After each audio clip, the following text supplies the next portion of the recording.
welcome back to Grim Advice with Gretta Myers. You've entered the grimoire with 2 M's. We won't be turning any pages today because I'm doing the short one while I still have just this much room on my memory card. So then I can do the long one tomorrow after wiping it, as I do. Okay, so without further ado, we have maybe the second installment in Hans in Luck. I hope not, because he was kind of weird. But here, without further ado, we have Hans married. There was once upon a time a young peasant named Hans, whose uncle wanted to find him a rich wife.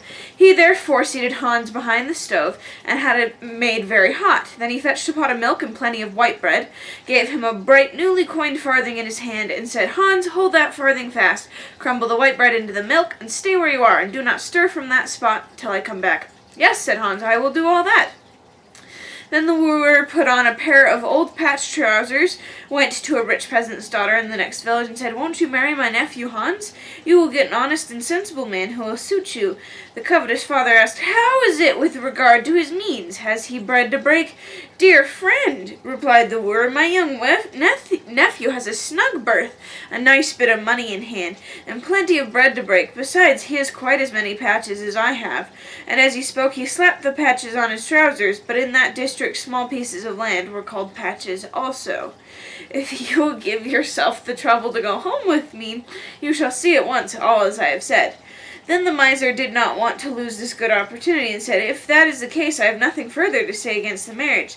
So the wedding was celebrated on the appointed day, and when the young wife went out of doors to see the bridegroom's property, Hans took off his Sunday coat and put on his patched smock, and said, I might spoil my good coat." Then together they went out, and whenever a boundary line came in sight, where fields and meadows were divided from each other, Hans pointed with his finger, then slapped either a large or small patch on his smock, and said, "That patch is mine, and that too, my dearest, just look at it," meaning that his wife should not stare at the broad land, but look at his garment, which was his own.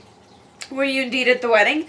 "Yes, indeed I was there, and there in full dress. My headdress was of snow, and the sun came out and it was melted. My coat was of cobwebs, and I had to pass by some thorns which tore it off me. My shoes were of glass, and pushed against a stone, and they said clink, and broke in two." No! I don't like that.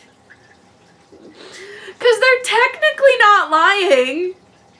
Does he have bread to break? Yeah, I made him bread, and so he's breaking it in his hand, literally. Does he have money in hand? Oh, he has the good, nice new coin in hand. Does he have? Is he rich? Does he have money? Oh, he's got plenty of patches. Slaps the patched up trousers, but you know they think, oh, patches of land, cool. Don't lie, people. Especially in the field of romance. Like, come on. How many rom-coms?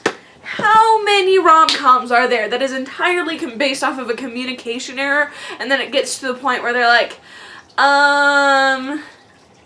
yeah, so I'm in deep now and I can't say anything, so guess I'll suffer and continue to lie to this person, and then the relationship ends, and it either ends permanently or like things somehow work out still, but it would work out a lot better and a lot less stressful if from the beginning you just didn't lie.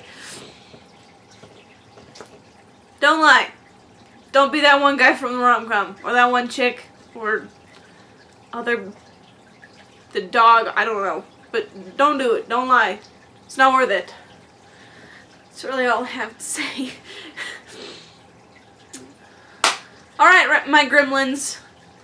Thank you for joining us for another happily ever after, or not so happily ever after.